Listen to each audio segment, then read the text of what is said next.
Next up is the Mike Spack Lifetime Achievement Award. This award annually recognizes an individual who has made significant contributions to growth and development of basketball in Manitoba over a sustained period of time. For over 65 years, Mike Spack nurtured the development of basketball in Manitoba as an administrator, coach, and referee. Mike is a current member of the Manitoba Basketball Hall of Fame as a player, builder, and as a team member. He is the first person ever to be inducted in all three categories in our Manitoba Basketball Hall of Fame. Presenting this year's Mike Spack Award and introducing our recipient will be Emily Potter.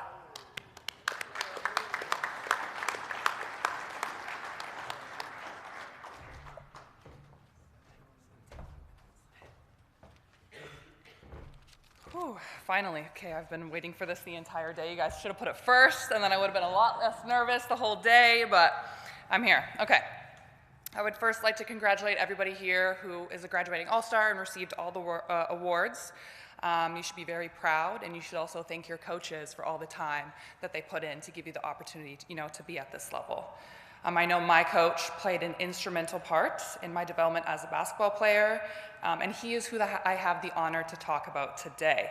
I'm so thankful to be able to do this for a man who always says great things about everybody else, and now I'm the one who gets to, kind of give him his flowers and have say all the nice things about him that he rightfully deserves. If you know me, you know who I was coached by, and you know he's one of my favorite people, so I'll just announce him now and have him come up here as I say all the nice things about him. So Brian Kornberger, please come up to the stage.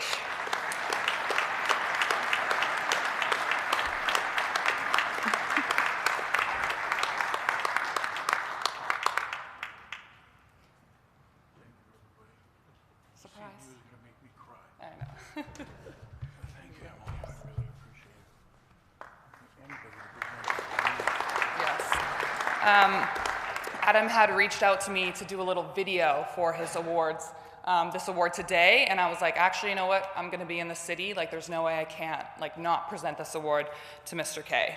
I've known him for so many years. Before he coached me at Glenlawn, he coached my big sister. He coached my big sister.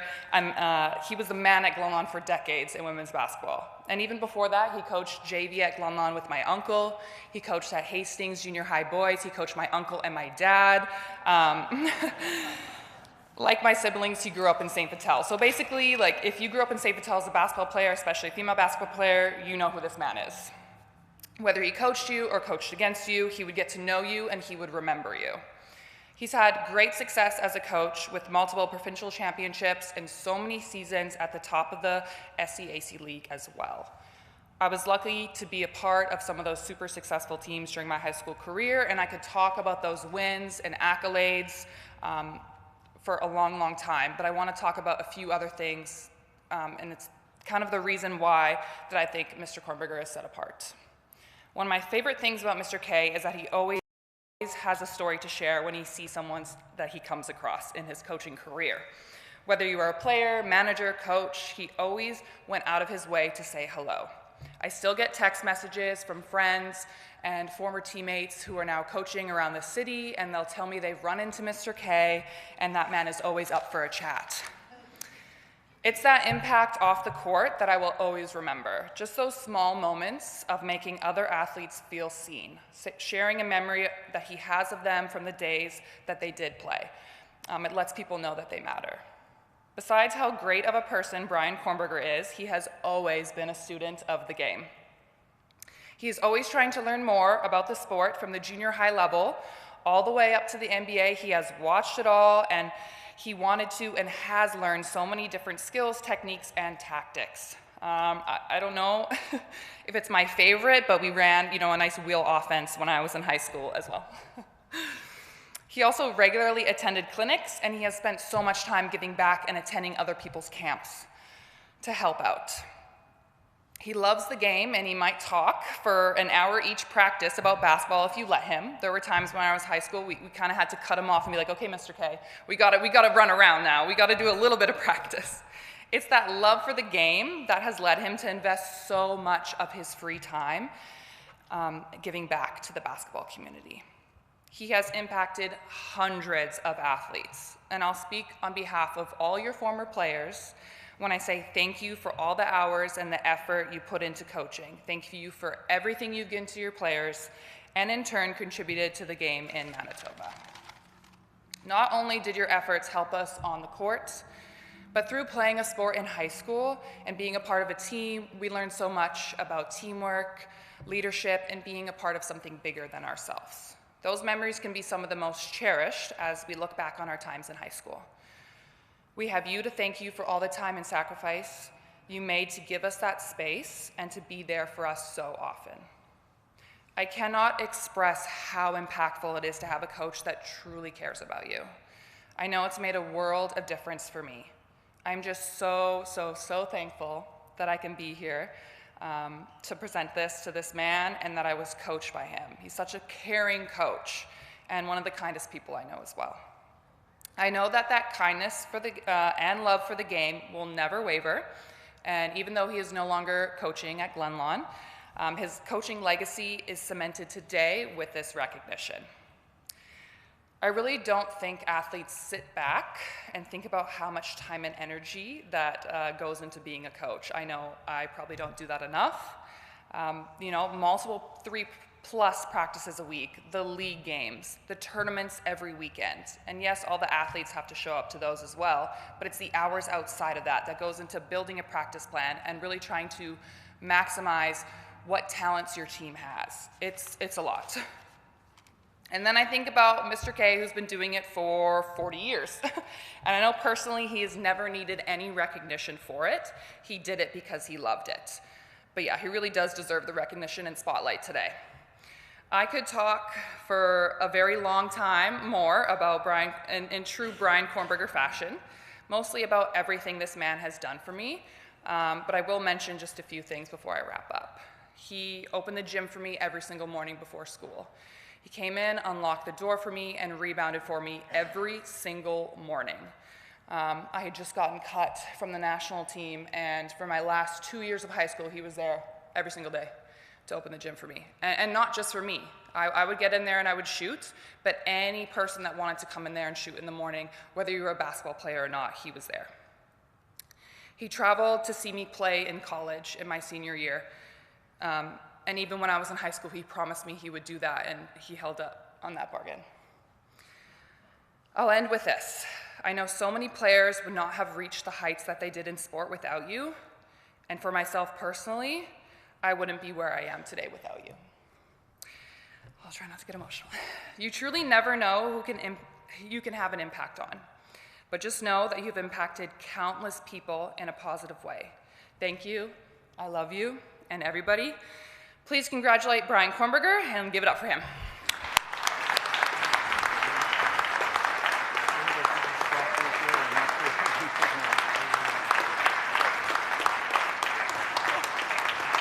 All right.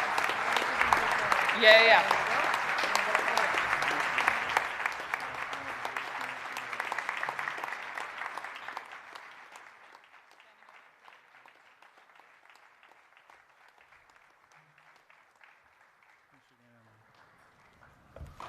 Thank you, everybody. I just said to Emily, I think we should just stop right there. That was good enough. Just seeing Emily here, it makes me cry because I love her very much, and it's been fun. I can't think of a nicer way to receive an award like this, to see her back in town and to say a few words. I know it's time to go, and I've watched this award presented for so many decades. I feel an obligation to say thank you to a few people, and to point out a couple of things, and I hope you'll bear with me. First off, Mike Spack, who the award is named after, played on the national championship team for Pollins back in the 1950s. He was a teammate of Carl Ridd. He was a teammate of Freddie Engelson. He was a teammate of Ralph Watts, among some of the greats in Manitoba basketball history. He also had a two-handed set shot that was Caitlin Clark distance without the three-point line. And I was told he could even shoot farther than Caitlin, but maybe that story is built over the years, I'm not sure. You know, he came in personally from Brandon to present this award every single time. Until the last time he came here, he could barely move, and he was really moving gingerly, as Danny Gallivan used to say. And then finally he couldn't be here anymore, but I'm just so honored to be on the same stage where his name is mentioned. My elementary school basketball coach, Dave Krusik, got me love for the game. I've heard Randy Cassano talk about his St. Vital roots, and I'm there too. The Noreen Drozdas and the Bob Hazels and the Ernie Godros and the Ken Werbeckys and the Dennis Wilsons, etc. But I have to tell you, when I had a chance to get to Dakota Collegiate as a player, and I came into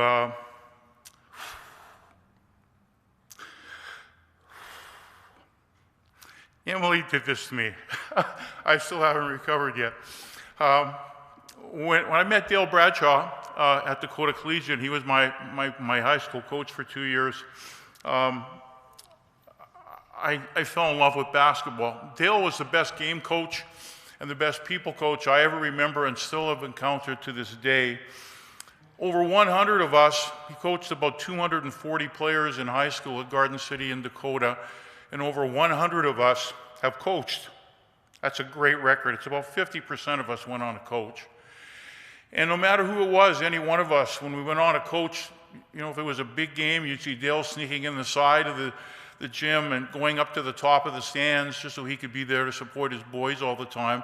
But he not only told us what to do, but he always taught us why we were doing things, why the strategy was that way, what we were trying to accomplish. And I think that's one of the main reasons we all went to coach. You know, if you want to make Dale Bradshaw cry, you just mentioned the word loyalty, because that's what it was all about to be a Lancer. I have to tell you, he's so proud of what Coach Pavoni and the whole entire Lancer outfit has done, boys and girls this year, and through the years, and he follows the team very, very closely. Loyalty is the most important thing in putting together a basketball program, according to him. And I just have to give you an example. Many years ago, when I was coaching the Glenlawn girls, we lost a really tough game. And I went out after the game and stayed out too late. And I got home on a school night at 1:35. Like 3 seconds after I walked in the door, the phone rang. And it was Coach Bradshaw. He must have been calling for 2 hours. And he wanted to make sure that I was okay after the game. Loyalty. And that's what makes Dale Bradshaw's eyes water up. And that's why it's so exciting to have Emily Potter here tonight, because she's cut from the same mold. Jerry Olchin, Dennis Alvestad, Dale, Bill Noyes over at Dakota. And I have to tell you, I went down to Minneapolis with the late Brent Graham, who passed on a couple of years ago and was a great coach at River East Collegiate. And we met a man named Morgan Wooten. He was probably the greatest high school coach in the history of America. And he taught Brent and I something that day, and he always said, pick good people first and pick good basketball players second. And that way you'll always have a fun year. And I've always remembered that. I want to thank all the players and the coaches and the families of all the people that I've coached, from Glenlawn to elementary basketball in St. Vital to junior high to TAP, which has just been a wonderful experience for me. The provincial teams, having had a chance to coach those. And it's always about the people. And as you get a little older, you realize it was always about the people, and really the people only. I want to thank the people in our feeder system at Glenlawn, especially Clint Harvey and Chris Isaacs, and Aaron Stones, who was named tonight, Arpana Babian, Ross Murray, Rob Potter, who coached at one of our main feeder schools. I want to thank my longtime assistant, Doug McGregor. Doug and I, he helped me with teams for about 20 years. He's helped many teams around town, and he's just a great man. He's the ultimate in an assistant coach. He's always got the information ready, and he's so good with people. And all the other people that helped me over the years, I don't want to keep you here for forever and ever, but they know that how much they mean to me. The referee community, now that I've retired from coaching, I think I miss them maybe the most. I think of people like Dave Morphy and Blair Unger and Wes Krimble and Alan Martha Bradbury and Rick Lambert. And I had a chance, the late Bob Kostiuk, his partner didn't show up at a game at Glenlawn, and I got a chance to ref with him in a game. And that was one of the highlights of my life. All of us, the coach, will never forget the custodians. The custodian at Dakota Collegiate, Sid Aiken, when we were all going to school there, would put something in the door, pry it open so we could get in. He would meet us there at 7 o'clock in the morning so we could get in. And if Emily says that I open the gym in the morning, whew, you think I'm going to let Sid down after what he did for us all those years? It's really important that somebody has that gym open. All the great administrators, John Wolf in phys ed at Glenlawn has been my confidant for years, just left our school. Wayne Ruff hired me there, and I'm so thankful I had that opportunity. I'll tell you, Randy and Dan and Adam have been just instrumental in turning this province into an elite basketball factory. The TAP program is wonderful.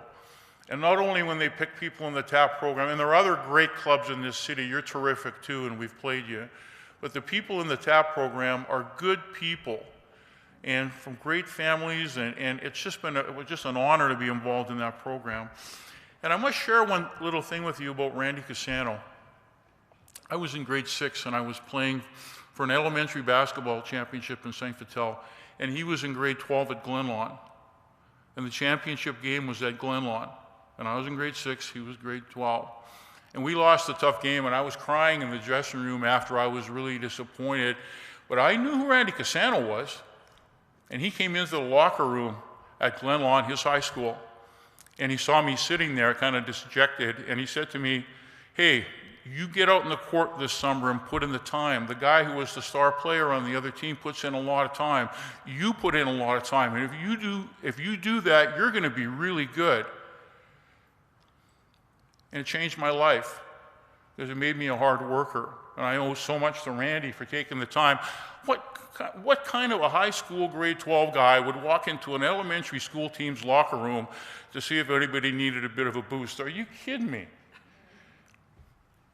And then just very quickly, one of the great thrills of my life and my whole coaching career has been to watch Stacey Howash, Allison Lafferty, and former players of mine coach and be so good with people and just in strategy and all that stuff. Stacey at Vincent Massey and Allison at Fort Richmond. I have to admit, so many times when they played Glenlawn, when the game was on, I would just look down at them and stop watching the game. I was just taking a little picture in my mind to remember that they were down there and how proud of them I was. I also want to say, just to close, that I've seen, I can't stand here and mention all the high school coaches that I've encountered and have meant so much to me, but Murray Brown, whew, and Holly, coached with him the late Blake Sermon. Oak Park stood and still stands for how to do it. 11 straight Final Fours, 3 straight provincial championships.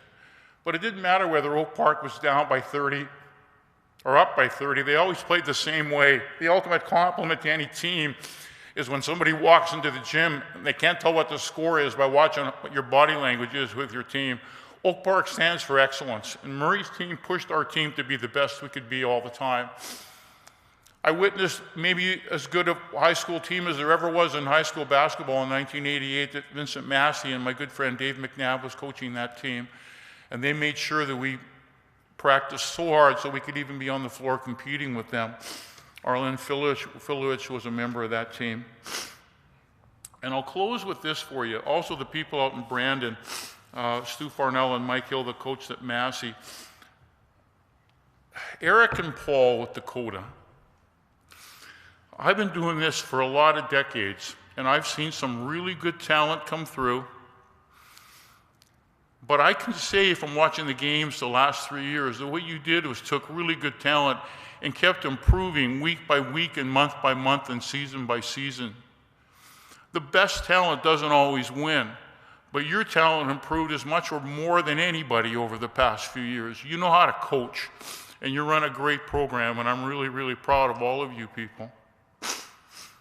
And I'd just like to say that my family, my dad passed on a couple years ago, and my mom and my grandparents, I know, just believe they're looking down. But I just want to give you a tip to the high achievers here to close. I said that 3 times. You're the best in high school basketball, but I also teach psychology, and I also teach sports psychology. And I know that only about 10% of you are leaders. If you want to be the very best, like the people we've watched on TV and NCAA the past few weekends, guys and girls, if you want to be the best, read their biographies, watch the features on them. If you want to be, I'm a girls basketball coach, if you want to be Caitlin Clark or Paige Becker, it's not about getting in the gym and putting in a ton of time only. It's being a leader and looking out for your teammates. I knew who Randy Cassano was. He didn't have a clue who I was, but he took the time to walk into an elementary school team's locker room and to give me a pep talk and told me that he believed in me. They know who you are. The little ones out there, you might not realize they know who you are, but they know who you are, and take the time to do that. The other thing I want to say to you is that we had a girl, Kate Daniels, Greg Daniels, great basketball player, and his wife Jane, teammate of Randy's in university. There was a grade 5 girl that used to come to our Glenlawn games, and all she did the whole game was watch Kate Daniels. She was oblivious to the play. She just followed her wherever she went. The ball could be down there, and she was watching Kate Daniels. You can be heroes to people. If Kate Daniels had to use some vulgar language or given somebody a little shot or something like that, the only girl that would have seen it in the whole gym would have been that little girl. And every time that you step up like Randy did, like Kate did, you make the world a better place and you inspire people. And I ask all of you to consider as you go on to greatness, because so many of you are right now, to make sure that you remember that. And I'll tell you one other thing. The captain of my high school basketball team was the MVP in the provincial championships when we won, the great Peter Falk. Not Colombo, Peter Falk. I'm dating myself a bit there, and his nickname was the Bear. Well, when we won the provincial championship, I didn't get into the game. I was deep on the bench. But I know that every practice that I went to, I tried my best. But I wasn't good enough to get out there with the best players. So I was cheering like heck on the bench. Well, we had an after party after the provincial championship, and I can take you right to the spot in the living room where Peter the Bear said this to me. He gave me the MVP trophy. And he said to me, if you didn't push me as hard as you pushed me in practice, I never would have won this trophy. Because I was lazy sometimes. But you had a non-stop motor, Brian. And if I had stopped, you would have made me look bad. I had to keep going. I can take you to the spot at that house today where I was standing when he told me that. And it inspired me. It just changed my life. I've told every basketball team I've ever coached that story. You leaders in this room, or to-be leaders, that are the very best players, do you go to the 10th person on the bench and tell them how much you appreciate them and how much you appreciate their efforts and the extra time they're putting in and all the other things that come with that? Because if you do that, you build a culture, you build a program, and you become a captain forever. And I like to go by Pete's, Pete died 2 years ago, and I like to go by his gravesite once a year and just kind of thank him for what he did. And then I just have to tell you this, and I'm so glad she's here. She made the Olympic qualifying team to go to Paris. They win. They're going to Paris. Emily's on the team, deep on the bench. But she's one of the 12 people wearing that uniform for Canada to go to the Olympics. What an honor. Did you happen to watch the timeouts?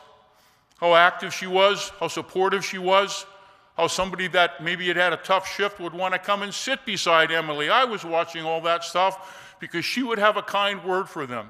And even though she barely got on the floor, you could not have dared have said to her, kind of disappointing, hey, you didn't get to play? Hey, we won. I was there to support my teammates. And I remember Coach reading an article where he was talking about Emily, was talking about reinforcing the great teammate that she is. And I'll tell you this, flat out. You want to make my mentor, Dale Bradshaw, cry? You mentioned loyalty. You want to make her cry right now? The ultimate compliment you might want to pay her? Call her a great teammate. Because that's what means the most to Emily. And finally, I just want to say, of all the ones that have had the most impact on me, the very most, and the one I fear the most, is God. And if I didn't mention him last as the best, it would have bothered my conscience for as long as I live. Because he's everything to me, and so is Jesus. Thanks.